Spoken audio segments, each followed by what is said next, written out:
পুরা wow wow পুরা wow পুরা ওয়াও না। তো প্রায় 15-20 দিন আগে সুইমিং পুল যাই আইছি আয়ুষগ্রাম। তো ভাবছি না যে ঘরের ভিতরে তো সুইমিং পুল একটা ভাই পড়বো।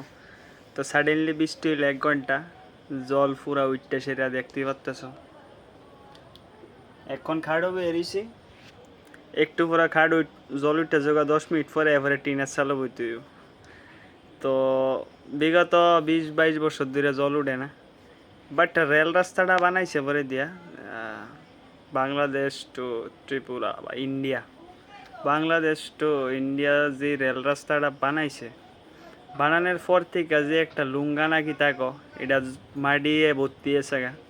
তো জলটা পাসও না, মানে আধা ঘন্টা 1 ঘন্টা ভালোভাবে বৃষ্টি হইলই বাড়ির ভিতরে জল উঠতে যায়। যে যে যার যার বাড়ি একটু নিচে আছে তার বাড়ি জল উঠতে যায়। তো আমার ইদ্দুরই কথা যে রেল রাস্তাটা বানাইছে, যেই জল যাওয়ানের একটা আসলো লুঙ্গা যেটা লুঙ্গা বা খাল যেটা এটা বদলে এসে গে। তো জলটা পাস হইতে পারতেছে না ঠিকভাবে, আর জলটা পাস হওয়ানের ভালোভাবে কিছু একটা করছো না। রেল রাস্তা বানাই দিয়ে গেছে গা, চিকন চিকন 2টা পাইপ ফালাই দিয়ে গেছে যেটা কাভার করতে পারে না, জলটা যাইতে পারে না। তো ওই অনুরোধ যে সরকারের কাছে যে একটা ড্রেন বানিয়ে দিলে বেটার আসলো, সবজি জল যাইতে পারতো ঠিকভাবে। তো মানুষের বাড়ি ঘরে এত জল উঠে না, আমাদের এত অসুবিধা না। ঠিক আছে, আয়ুষগ্রামের ব্লকটা ছাড়ছি আমি, প্রায় ছাড়ছিলাম। ভাবছি না আয়ুষগ্রাম আমার বাড়িতে পড়বো। ঠিক আছে, খাটের উপরে বইয়া সেই ফিল করতে পারো সুইমিং পুলের ভাইবটা। তো দূরে রিকোয়েস্ট সরকারের কাছে যে একটু যদি কাইন্ডলি দেখেন তাহলে ভালো হইব।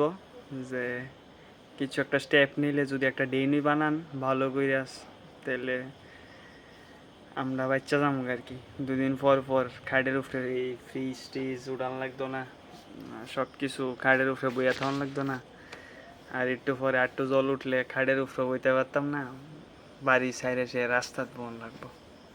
ঠিক আছে, তো স্যার আপনার কাছে অনুরোধ একটু কাইন্ডলি দেন, যদি কিছু করতে পারেন করলে একটু বেটার হইব, অনেকটি ফ্যামিলি একটু ভালো হইব তারার লেগে।